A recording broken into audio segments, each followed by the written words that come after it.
Hi friends, today we'll talk about how to fix or how to solve your Google Meet. To know how to fix or how to solve your Google Meet app, you should just go to settings. Here in this page you click apps, default apps, app settings.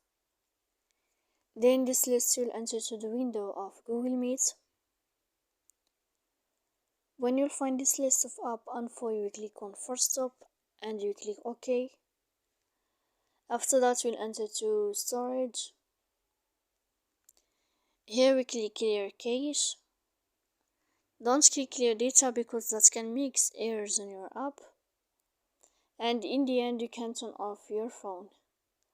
So please don't forget to support us by like and subscribe.